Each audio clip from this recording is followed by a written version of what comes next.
Hey guys, this is the art journal page we're going to make today. I'm starting out in my Dina Wakley Media Journal, the small one, which is funny because it's not small, it's 8 by 10, but it's the smaller of the two that she has.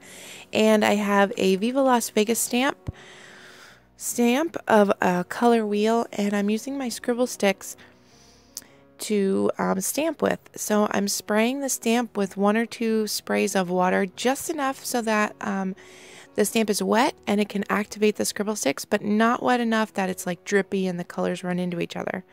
And I'm just coloring colors next to each other that I know aren't going to make mud. So if you're not sure, you can refer to a color wheel if you want to do this same technique. So I'm just going to color different colors to make my color wheels look a little different. And stamp them across the middle of my page. And once I have them all stamped out, I want to make some drips coming up and down my page. So I'm taking the coordinated colors of the Scribble sticks and coloring them over top where I stamped, so that I get a really concentrated color. And then I'm going to activate them with water and tilt my book so that it drips. I'm only going to work in 2 or 3 sections at a time so I don't make mud with the colors. And because of stamping, like when I stamped them, I used colors next to each other that I know weren't going to make mud. I know that that's not going to be a problem at this point.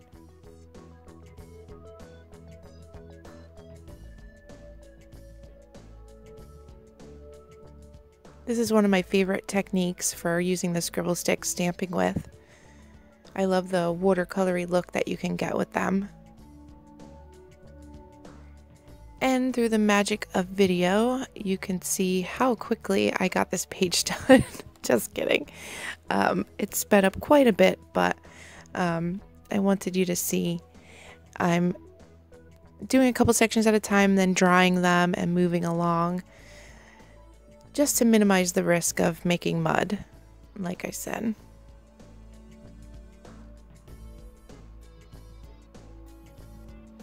And once that's completely done and dry,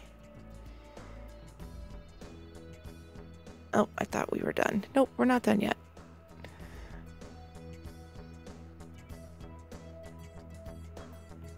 So now that we're completely done and dry with those color wheels, there's a smaller Viva Las Vegas stamp of like a gridded color wheel. And I'm just going to stamp that with some archival ink and watering can.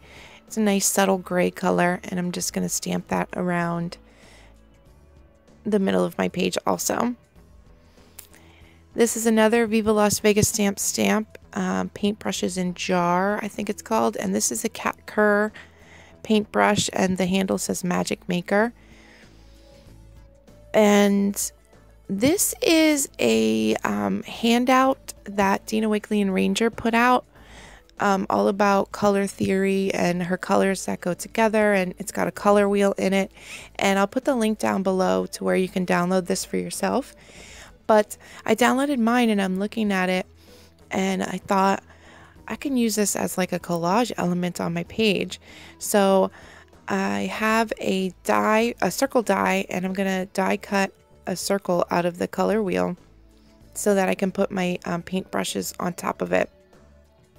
And I'm just figuring out how I want my brushes to sit on that, because there is a circle in the middle of it, a white circle that I don't want to show.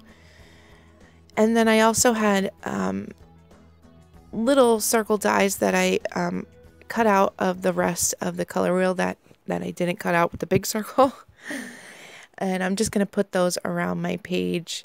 And I'm using Glossy Accents as an adhesive. It is my favorite glue to glue stuff like this down. And often people say, oh, it's so expensive for glue. But honestly, I've been using it as a glue for maybe like 6 years. And this is only my 2nd bottle. So you use a small amount when you glue, and it is really strong. It glues everything from paper to metal. And it's worth it to me. The extra the little extra cost, I would say, because I like how it glues everything. So you'll also see there I have I paint spelled out in Tim Holtz Transparent Alphas. And instead of gluing those with glossy accents, I'm going to use a tape runner just because it's easier. And in the long run, I don't know how well that'll hold, but in the meantime, that's how I put them on there. And now for my journaling, I'm going to journal with a Posca paint pen. It's got a fine tip. I got a set of them off Amazon. It's a set of 12 for about $18, $19, which I thought was really affordable. And I'll put a link down below to those as well. Well, my whole supply list will be linked down below in the description box. But these Posca markers are so amazing. They write so good. And I'm glad I finally went ahead and bought them. So I'm making splatters around my page, and because the transparent alphas are that really dark black, I felt like I needed something also dark black on the right hand page so that like the weight wasn't all on the left side. So I'm taking some India ink, some black India ink, and making really big splatters on my page, and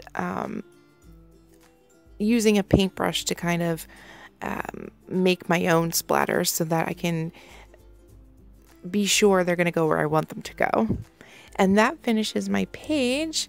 Thank you so much for joining me. Like I said, there's going to be a complete supply list in the description box below. And if you have any questions or comments, you can leave them down below.